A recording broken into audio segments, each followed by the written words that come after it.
Yo, family, what's going on? What's going down? What's shaking? Welcome to Jonathan Soul's podcast. This is Jonathan Soul speak with you now. Here on Jonathan Soul Sundays, every Sunday, I talk to an artist, a writer, a filmmaker, an expat, an entrepreneur, somebody who's creating the kind of world that they want to live in. So if you have any interest in these fields, any curiosity, any desire to create your own path, this is the show that you need to tune into. At the end of the interview, you'll hear their contact information where you can reach out to them, purchase services, get their books, their novels, their art, whatever it is. And of course, go to JohnathanSoul.com and pick up my novel, Malcolm Mars, the sci-fi novel I wrote, and you can support this broadcast. All right, family, without further ado, let's get into the program. Jonathan Soul Sundays.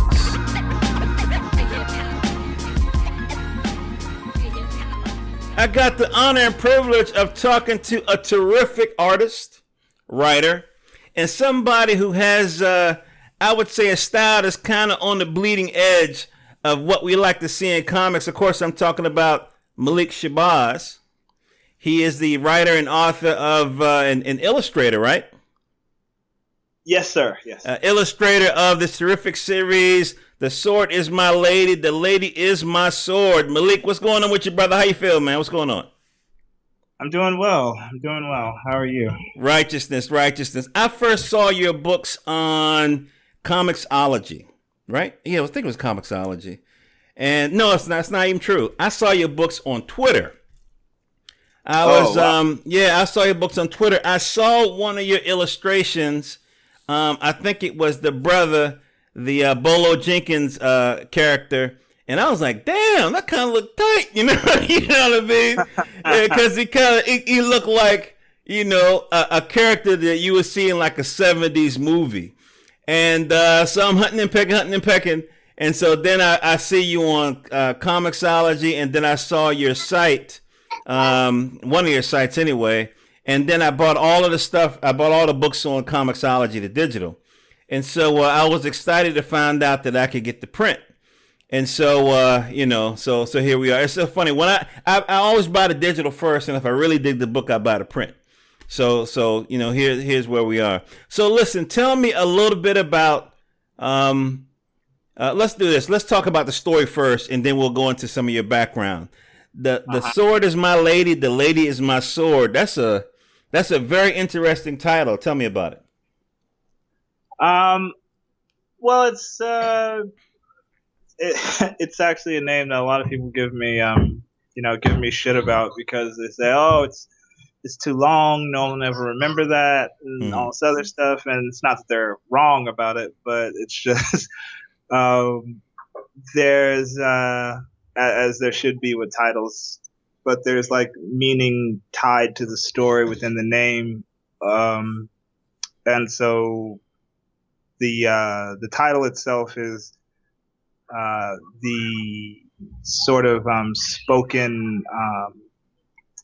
bond between two of the main characters, Bolo Jenkins and Ebony, where basically it is like a promise between the two of them to serve one another. Okay. And so it's the story itself kind of always harkens back to that idea, that bond, that concept of a partnership between two people to achieve a goal. Mm-hmm. Interesting. I remember some line from a movie where the protagonist, the hero, gets captured and his weapon is taken, and then the villain is kind of teasing the guy with his weapon, and then the character says, "My father's sword would never hurt me." And so when of course that's a lie. But it sounds hella poetic. You know what I'm saying? I mean, it's like it sounds hella poetic.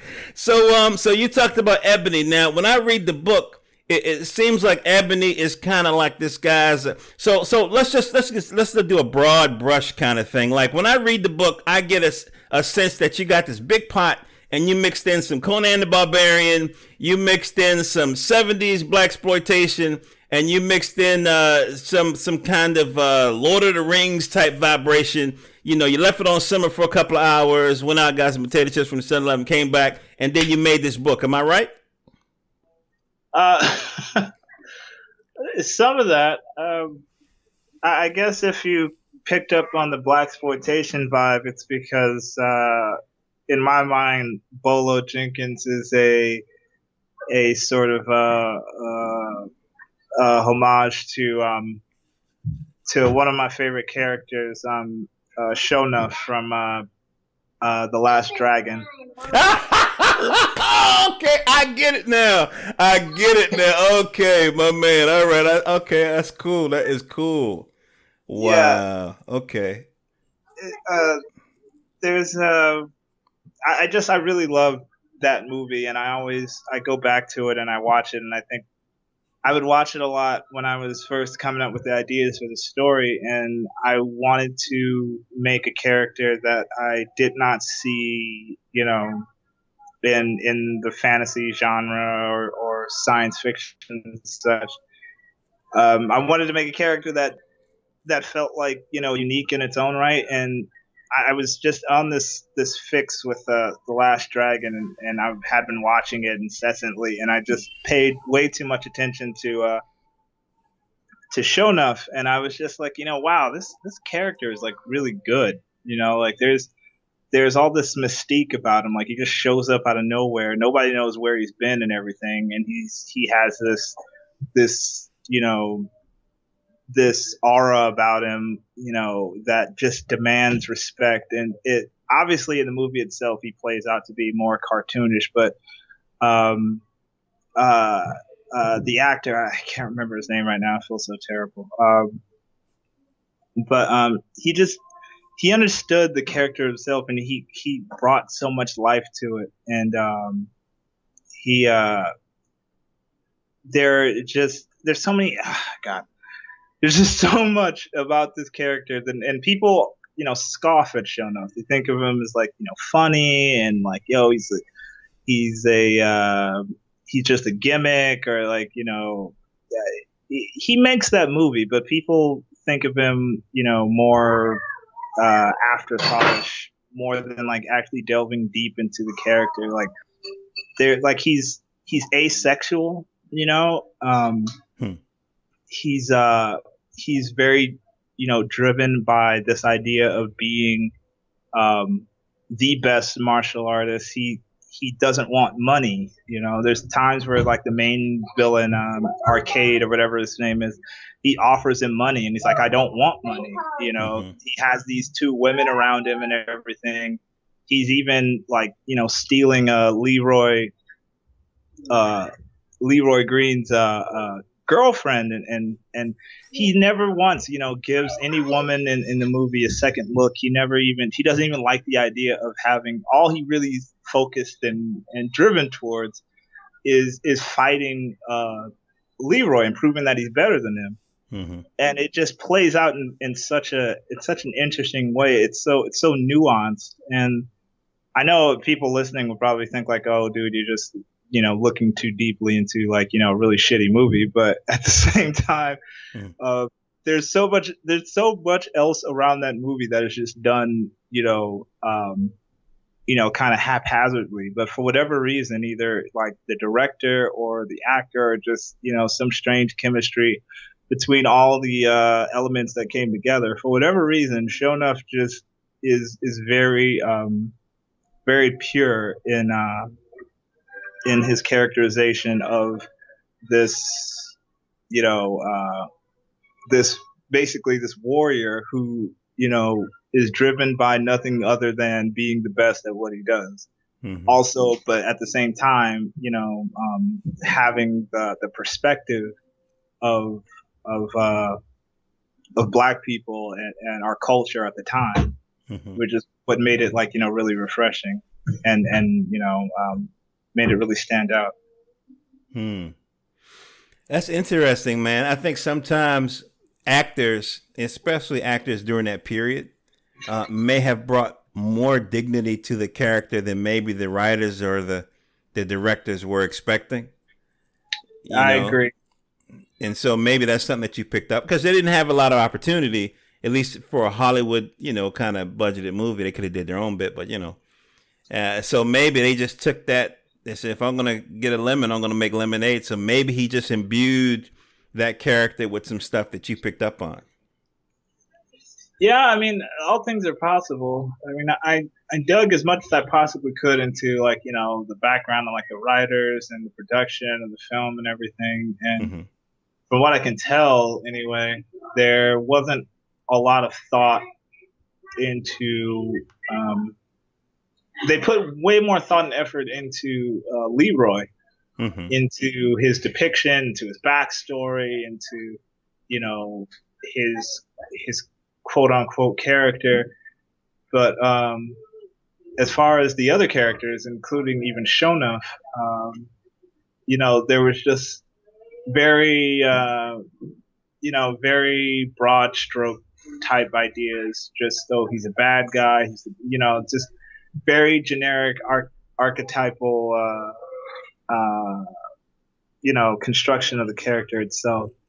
So to that extent, I do think that it's just like I said, I think it's just one of those perfect storm kind of things, where the actor understood the character and what he wanted to do with it, and the director didn't get in the way, and it all just came together. Gotcha. So what was the inspiration, say, behind, is it Melba? Hold on for a second, man. What was the inspiration behind the, I guess I would call her the witch character? Is it, I want to say Melba. My brain is locking up on me. Maddie. Yeah, Maddie. So what was the inspiration behind Maddie? Slavery. Yeah. Let me just go into this right now. So when I was reading, so basically, y'all, just to give you guys a broad brush, what I'm seeing here is this. I don't want to say it's not a dysporic future. To me, I see it as this. I know I'm pronouncing the word wrong. Dysporic past kind of thing. We're on this alien planet. This is the way I'm reading it. Please correct me, Malik, if I'm wrong. On this alien planet, there was three groups of people, three races or whatever that were kind of battling for space or whatever. And then they came to an uncomfortable truce. Am I right so far? No. Right in some places, wrong in others. Well, wonderful. Let's talk. So the Maddie character, she was a slave hunter, right? And she worked for the people who, managed the slaves or whatever. But she had her own subplot thing happening that the slave people that the slave masters didn't know about. And I don't want to spoil it because I want people to go out and grab the book. So where am I wrong? Weren't there three races that were battling? Yeah, well, it wasn't really a truce. It was more like two of the races, the Majin and the Thessans, allied with one another to cordon off the entire human empire where their homeland, where they lived and stuff. And the unfortunate part, within the confines of the story, for the Majin people were that they were a sizable. Their people are nomadic, and there was a sizable amount of people who were, within the blast area or the epicenter, whatever you want to call it, were basically trapped in there with humans. And being that they were outnumbered and nowhere they can go, and given human resentment towards Majin for feeling that they were betrayed by them, so to speak, or that they were responsible, they basically turned on them as a minority and developed this chattel slavery system, not just for the sake of owning another living being, but also because humans themselves in the story aren't capable of doing magic themselves. And so by enslaving Majin, they create they were able to, use them to foster their industry and their, technology and use resources that weren't necessarily open to them, without being able to, manipulate magic, so to speak. Okay. So when I talked about the pot analogy before with mixing like a Lord of the Rings vibe, blaxploitation vibe, and I think I said something like Lord of the Rings blaxploitation. I mean, am I off? Like, well, I don't want to ask you to put it into a genre because that's a drag. But if as far as genres go, I tend to call it, a sci-fi / fantasy kind of thing. Okay. If there was something comparable, it would be probably the inverse of what you would see in Star Wars, where Star Wars is, people would call it science fiction, but it's totally not. It's science fiction, but it's also very very much steeped in fantasy themes and such. Mm-hmm. Kind of a combination of two, but it leans heavier on the sci-fi side because there's spaceships and it's a space opera and all that other stuff. Mm-hmm.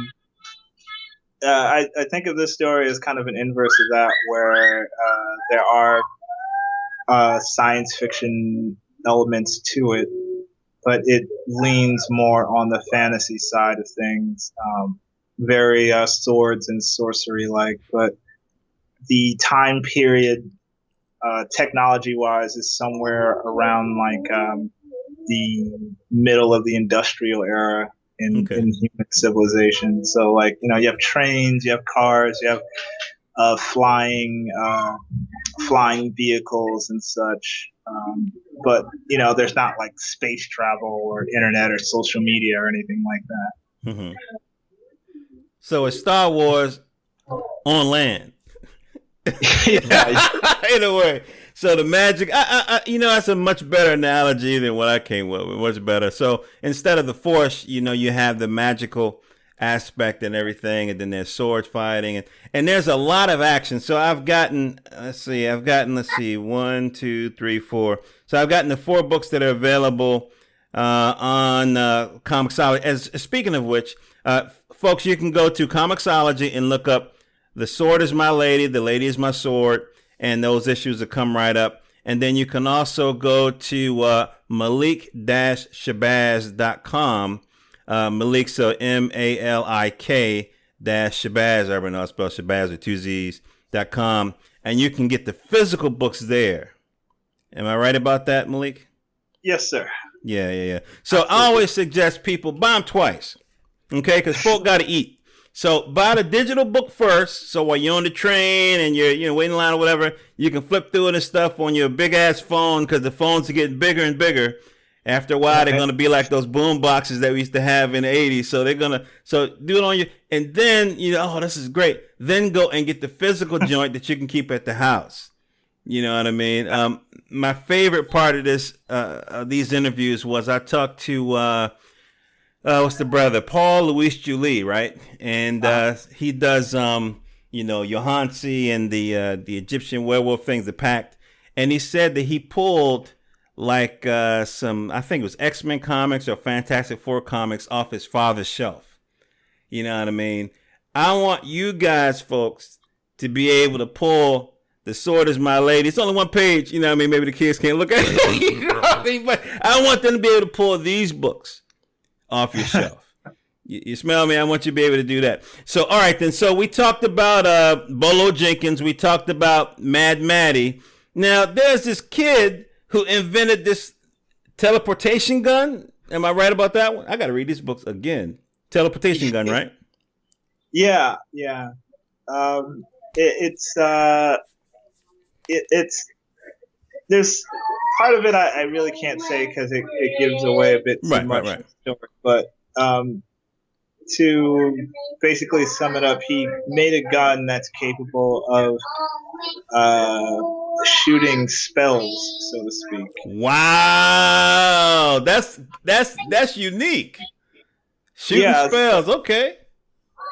so he's humans can't, for the most part, do magic, Mm-hmm. and so this kid Shell Bala, he invented this gun that kind of is like a workaround that can actually cast spells. Mm-hmm. It's not something that he fully understands himself, and the reasons why he's able to do it, and the greater implications of it are kind of at the heart of his story and the story itself.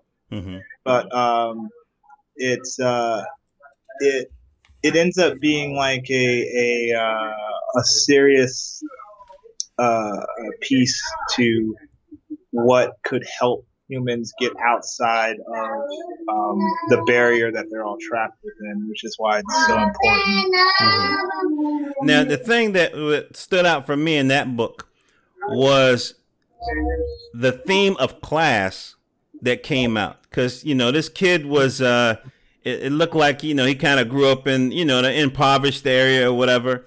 And then his spell gun was able to teleport him to, I guess, the royal palace or whatever. And and then he got into some adventures there. So then I looked back at Maddie's book. So, family, just to give you guys a heads up, they're like it's like four prequels, right? Three. It's three prequels. And then, there you go. So it's three prequels.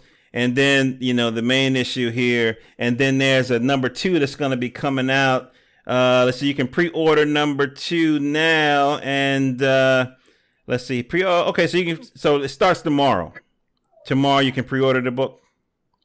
No, you can pre-order them now and through tomorrow. The book actually will be available to ship. The book will ship on the 15th.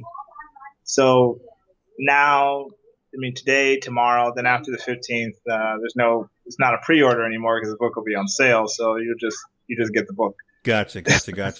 So let me ask you some business questions, okay? And then I'm going to talk about your art style.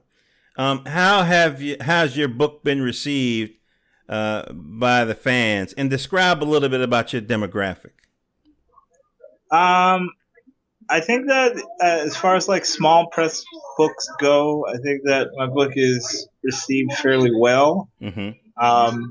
Comparatively, when you say well, it's nothing in compared to like a Boom Studios or Dynamite or Marvel or Image or something like that. So it's not as if I'm moving thousands of books at a time, but at the same time, among the people who are interested in independent comic books and small press, I'm relatively known, and people come out to support my books whenever they come out, and people purchase the book. People message me about the books. People ask me when the next one's coming out. So as far as like the demographic, I think that it's an ever shifting thing, because on one hand, a lot of the people who read my books are themselves comic book makers, and so on one hand, there's these group of people who just, it's like a synergistic thing where you give into and you give back. The other part are like actual comic book fans that just like comic books and like stories, and so if you present them with something that's an alternative to what they normally receive or what they normally see is out there, they're kind of hungry for it. Mm-hmm. Is there a difference between your comic book readers and, say, the average Marvel, DC fanboy, fangirl? It's funny because I don't think that they're one and the same, Mm-hmm. but at the same time they are. The thing about Marvel and DC right now is that those comic books have definitely moved into the mainstream, and so they have an influx of casual fans who just want a comic book because it's a comic book and not necessarily because they are a fan. They want to be able to say that they read comic books because for the meantime, and probably lasts for another 2 to 3 years, comic books are cool. You know, it's cool to say that you read comic books, and people watch the movies and they watch the Netflix shows and they go, oh, I want to read more about that. And so they go out and get it. And then you have, you know, the more hardcore fans who like try to get their kids into it and everything. And so they like, you know, buy their kids comics and you know, they share in that with them. But the issue with a lot of independent and small press comic book fans is the fact that most mainstream comic book fans, the fanboys as you call them, don't really want they don't want anything that deviates from what they already know. They are very much in love with the symbols that they've grown up with the products that they've been sold over the last 20 or 30 years. Right. They're very comfortable and they love that.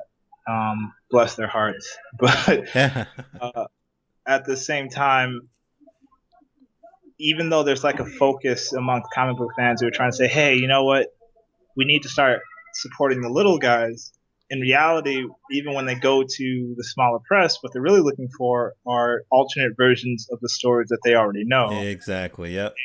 They want Batman, but they want him to be black. They want Superman, but they want him to be, you know, Asian or Latinx. So it's not a it's not exactly a it's not exactly conducive to creativity or to the people who actually make the books themselves.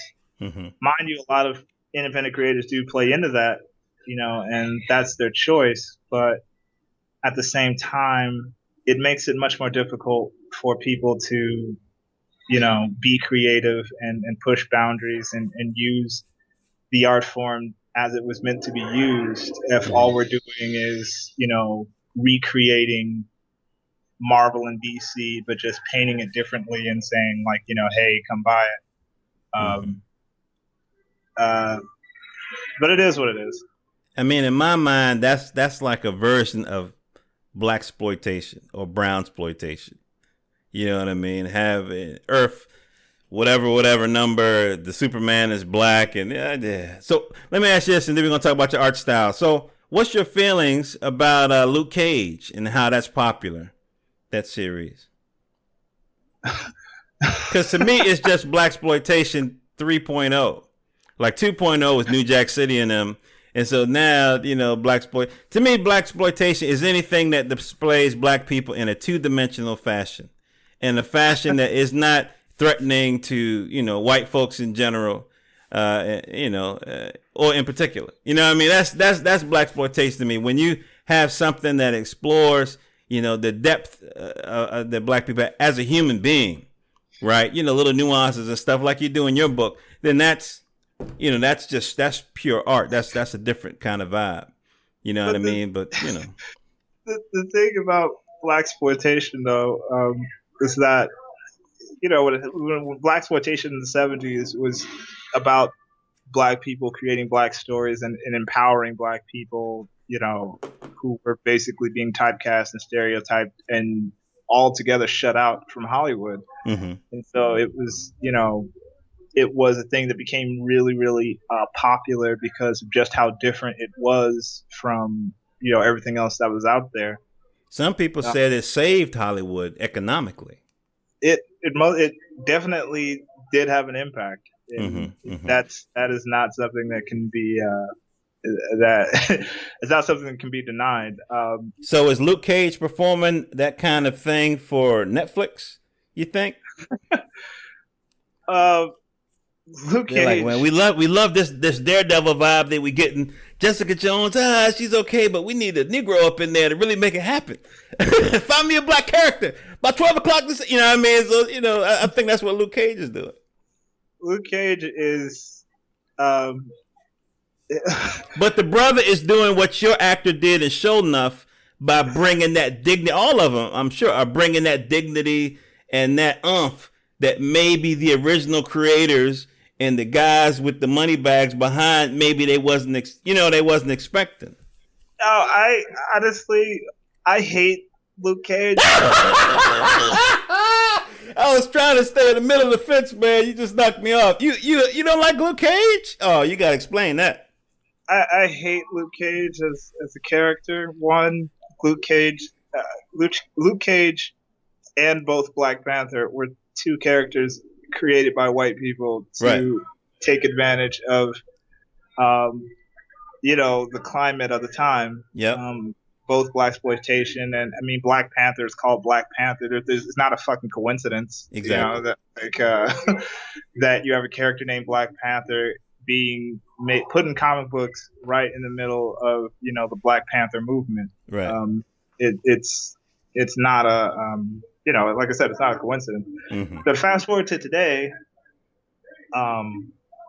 Luke Cage is the show.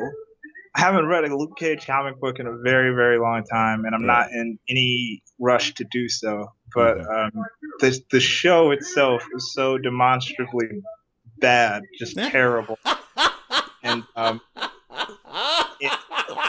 it's not even man, that's hilarious. Let me say this real quick, and I'll let you go on your rant. My daughter watched it, right? The first episode. She said, "Father, first he was broke. He didn't have any money. Then his landlord lady yelled at him. Then he walked down the street." She said, "I was done." I was like, the first couple of minutes, they basically said he was just down and out, and she said she was done because the way I raised her, her mom, no tolerance for that 2-dimensional vibration. So go ahead, man. Go ahead. The thing about Luke Cage is that it's. Let me just get it out of the way and say that my personal tastes are completely opposite of that show for a lot of different reasons. There's nothing for me as my personal tastes go. So it's not so much that I just didn't like it. Objectively, in terms of like storytelling and the way that they presented their narrative, it was just completely broken and haphazardly done. Wow. There's no real conflict in the entire show. There's this progression of not a conflict, but sort of a pissing contest between Luke Cage and Cottonmouth, where either one could literally just ignore the other if they wanted to, but there's nothing within their character or within their establishment that says that they couldn't. Luke Cage could simply walk the fuck out of Harlem and everything would be fine. Cottonmouth could go about his business and everything would be fine. But instead, because the plot necessitates that there's a conflict, they keep fighting one another, and there's really no reason for it. And to top all that off, everyone else is dying, and no one else seems to be able to place blame on both of these characters. The creators of the show get on their press tour and speak about how this show is going to, be for Black people and, speak to social justice issues and all this other stuff. And all they did was put Luke Cage in a hoodie and have him shot by a bunch of Black people, which was they said this is a homage to Trayvon Martin when there's no truth to that whatsoever. It's just he was wearing a fucking hoodie and he was shot. Right. That is just morally bankrupt, for them to do that. Then they, you move through the show and there's just really, really, bad acting, flat dialogue. You can tell the parts where they were running out of budget, and then you get to the end where Cottonmouth is to be, killed for no reason, mind you. Mm-hmm. They finally give you something to care about when it comes to Cottonmouth. They give you all this backstory on him moments before they get ready to kill him, and then they kill him, and then they bring out Mariah being raped as a child and everything in this really terrible scene where she's screaming, "I didn't do it. I mean, I didn't want it. I didn't want it." And then you have Shades come in, and then she has this mantra of like, "I didn't want it. I didn't want it."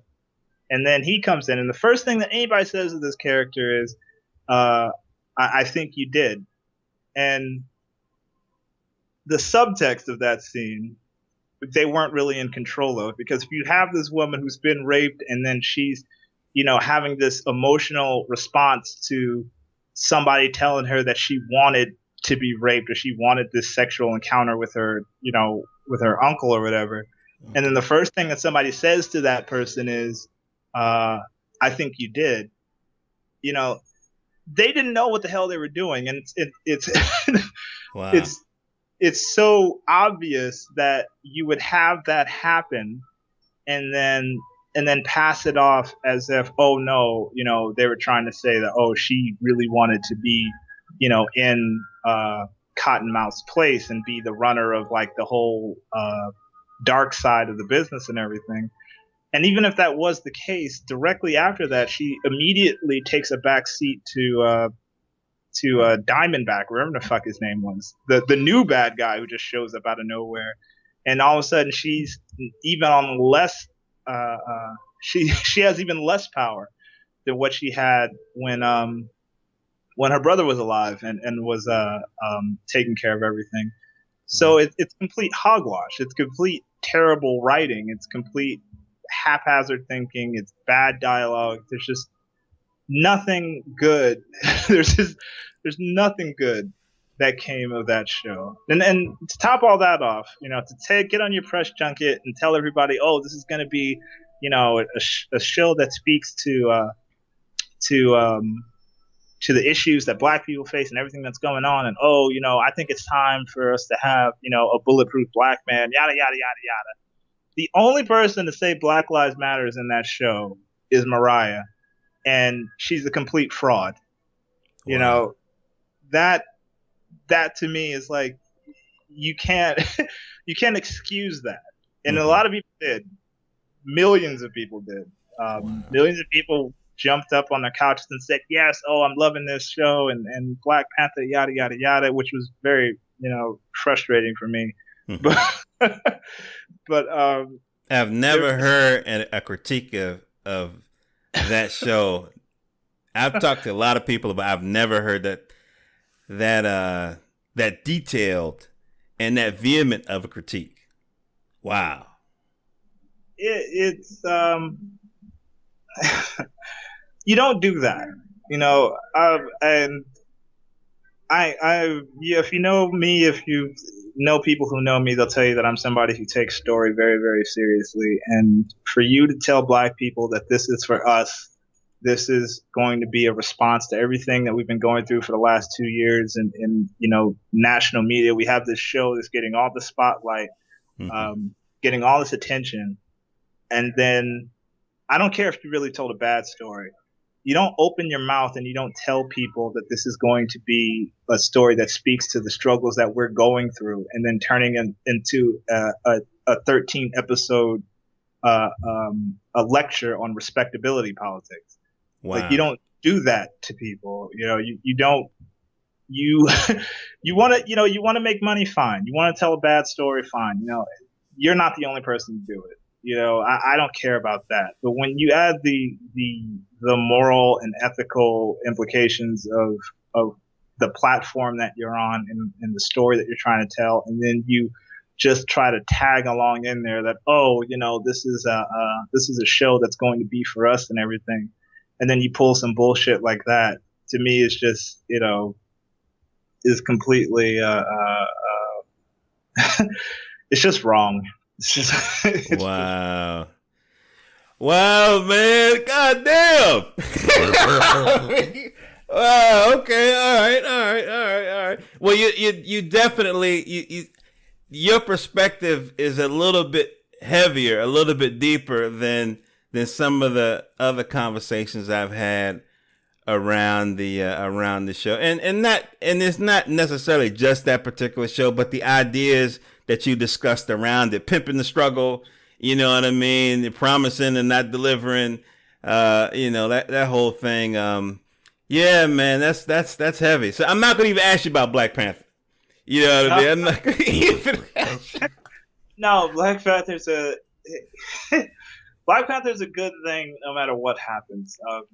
Thankfully, nobody on the press junket is talking about or making any promises about this or that. But the idea that you're going to have a movie with 90% a 90% black cast and a blockbuster film that's going to be shown around the world.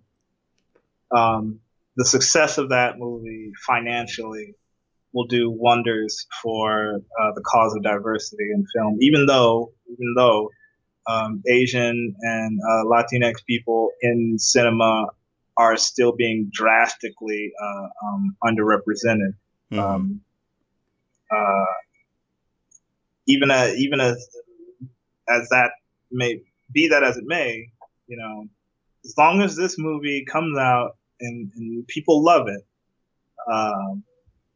it's a victory because having a very diverse cast, or not quote unquote diverse, but a cast of on a blockbuster film that is not predominantly white having success internationally. Mm-hmm. Does well for the idea of diversity in film and multimedia and such. Gotcha. So there's just no wrong answer to that. The only thing that could go wrong with that is if they just do a terrible movie and it bombs at the box office. Like that would be a big blow because people will forever blame it on the fact that the cast was black. Yeah, And I mean, I don't know. I look at films like this in the context of history. It's not like we've never had black people in a big movie before. It's not like we haven't had black people in a big series before, but they've always been slaves. You know what I mean? Or they've always been the second tier, the supporting actor kind of thing. You got to remember. Yeah, I know you know this. I'm just just speaking for the audience, but of course we have to remember that the folk who are putting the money up and the people that they don't want to offend are the people that are served by a Luke Cage or a Black Panther being broken or being, not as strong as or not as smart as, or, like I heard in that Hidden Figures movie, which I haven't seen yet, having a fictitious, white savior kind of, so I expect that of Hollywood. You know what I mean? And that's why I say, right. In those moments, in those black exploitations, those actors took that lemon and they said, I'm going to work the hell out of this kind of thing. So, I mean, my hope is fan films and my hope is independent media. And that's why we're talking. So listen, man, let's move on from this. And I'm looking at your staff. You have quite a big staff that puts this book together, written by Malik Shabazz, art by Malik Shabazz, color by Malik Shabazz, cover by Malik Shabazz, lettered by guess who? Malik Shabazz. God damn, man. I mean, what? So tell me a little bit about your production process. I mean, what is that like? I mean, you start with the story first. You sketch first. How does that work? And then let's talk about the contest that you have for artists. Go ahead. Well, like everything, it always starts with a script. Okay. You write out a script, and you write out a script, but it's best if you can first write out an outline of what you want to do. Have think out some really good, scenes, and not that you love them or have to keep them, but just that you have them there, and if you can connect them, then good. If you can make some strong, connections that flow through these big scenes that you have in mind, then you keep them. If not, then you discard them or replace them with something else that fits, the mold of what you're trying to do. Mm-hmm. Then you write out a script. But for me personally, the scripts that I write kind of go directly in the trash because wow, it's kind of a placeholder thing. Because from the script, I go into like doing some thumbnails, and with my thumbnails, I plan out the layout and the composition and the panels and how many panels I'm going to do on this page and mm-hmm. spreads and all this other stuff. once I have that done, I just go directly from my thumbnails into actually drawing the pages. I tried different methods with every book that I've done, where I've tried to go through every phase. First I go through all the pencils, then I ink every page, then I color every page, then I letter every page. I tried combining, the process where I will pencil and ink every page all the way through. Then I'll come back and I'll color everything. Then I'll come back and I'll letter everything. I've tried doing everything at once, where every single, I would finish one complete page every day basically. I'd pencil, ink, color, letter, everything on one sitting, and then move on to the next page. Not the best idea to do that, but it is possible. I guess if you know what you're doing, it's a great idea to do. I rarely know what I'm doing, so it's not a good idea for me. Quickly, review some of the tools that you use. You said pencils. Are you scanning your pencils in to Adobe Illustrator, like a little bit of the production side of the house? I draw everything through Clip Studio Paint. It was Manga Studio when I first started, but now it's Clip Studio Paint.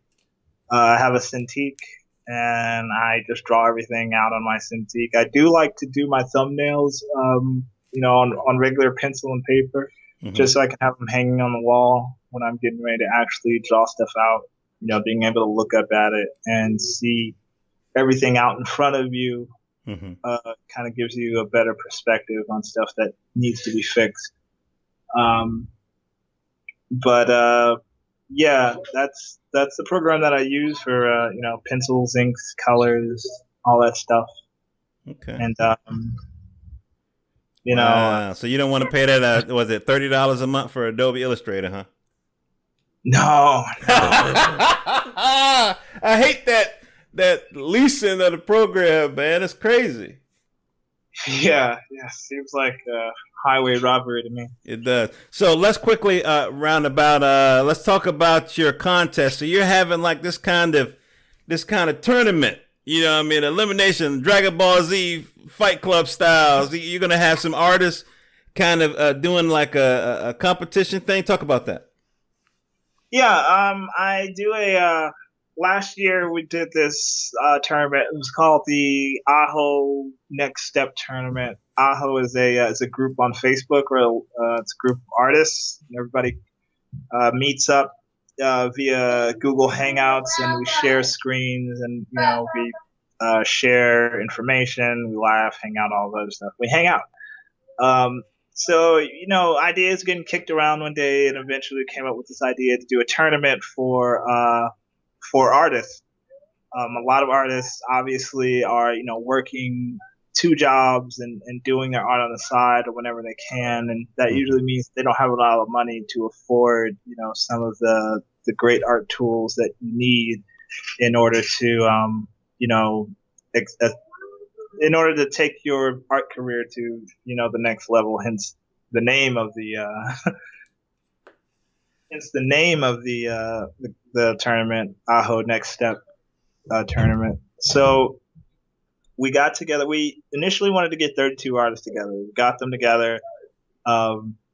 We basically put together a pool where everybody paid, $50, or they were sponsored in by another artist. And they, we put all that money together, and we used that to buy the winner a Surface Pro 4. Wow. Okay. We didn't get all 32. We were initially trying to get everyone a Cintiq, getting one artist a Cintiq. But we didn't get enough. We only got 20 artists, so that was enough money for the Surface Pro 4. So that's what we got. It was a long tournament because we had double elimination. And every week, two artists would come together, and they would be given a random verb, and a style in which to draw. For example, a life drawing, or a figure drawing or a comic or cartoon, manga, anime, yada, yada, yada. Right. So you're given a verb, and then you're given a style to draw in, and then these two artists would take about 5 days to create original art. And then on the sixth day, they would turn in their submission, and we'd post them up on Facebook, and people on a part of the group and a part of another group called Dr. Fu's Lab. Everyone would come together and they would vote on which one they thought should win, based upon obviously the subject and how well they adapted to the style that was given to them. It was a popular vote thing. Whoever got the most votes wins. If it came down to a tie, then the admins of the group would decide who was the winner, which was a rare thing. Normally, even if it was just 0-1, it was always decided. But that was last year. This year, we're doing the exact same thing, but we're changing things up, hoping to get 32 artists this time. But we're going to run a Kickstarter, so that way we can hopefully raise enough funds so that no one has to pay any fees to get in. So it'll just be open to everyone. Oh, that's clever. Okay. We're going to be offering people who back the project exclusive art books that only people who back the contest will get, along with standalone prints of the work that is produced in the competition. And the idea is that we're going to be giving artists the opportunity to get the equipment that they normally wouldn't be able to afford, doing the work that they do, working their jobs or whatever, in hopes that they'll take that, that upgrade in equipment and be able to apply it to, taking the next step in their art career.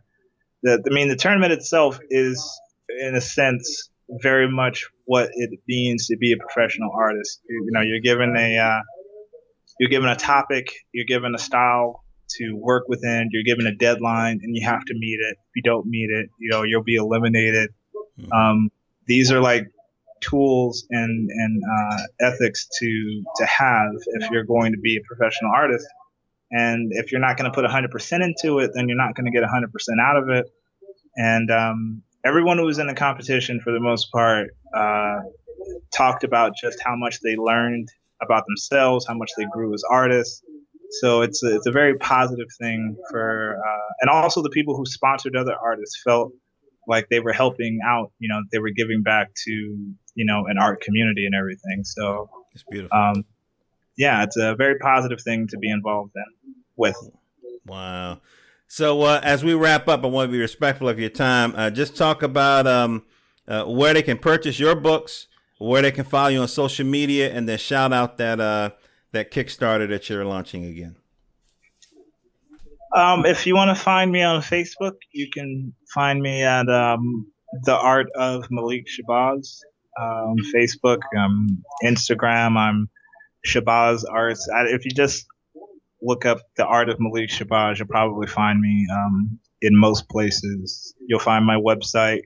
You'll find where you can purchase my books. Also on my website, there's also a link to my Comixology shop as well. So if you're having trouble finding me on Comixology, you can go to my website, and there's a store there for Comixology that takes you directly to each issue and such. The contest is Aho's Next Step Tournament. It's going to be, the Kickstarter is going to go live in about a week or so. We're just putting together the Kickstarter, making sure all our nuts and bolts are tightened before we go through with that part. And spell Aho again. Spell that. AHO. Aho. Gotcha. You can also, if you're an artist, you can join that group. We only allow artists in the group, unfortunately. Sorry. If you draw, no matter what it is, you're allowed in. People meet up every day via Google Hangouts and, just chat, draw, keep each other company, give tips and kudos. And it's like a studio vibe, if you've ever worked in a studio with other artists, that's pretty much what it's like. That's cool. Mr. Malik Shabazz, it's been a pleasure, brother. Thank you very much. Thanks for having me. Yo, family, that's another episode of Jonathan Soul in the Bag. Hope y'all dug it, and I hope y'all took note of the contact info at the end of the interview. Go ahead and reach out. Go ahead and support those folks. Hey, listen, by the way, family, speaking of support, you can support your friendly neighborhood podcaster by going over to JohnathanSoul.com and picking up my ebook, Malcolm Mars. Malcolm like the prophet, Mars like the planet. It's an ebook I wrote. 3 families go to Mars to escape the violence and racism of Earth. Black people in space always intrigue me, and that's what you get. You get the politics, the aliens, the family dynamic, the high technology, the whole 9. And I think they're vegetarian or something of that sort. But yeah, family, go ahead and check them out. Also, you can follow me on social media, JohnathanSoul on Blackspot, on Tumblr, and on Twitter. And of course, you can subscribe to this show on iTunes. And if you go to JohnathanSoul.com, there's a little RSS feed that you can link up with. Listen, I love you guys. Hope all your dreams come true. And if they're not, just work a little bit smarter.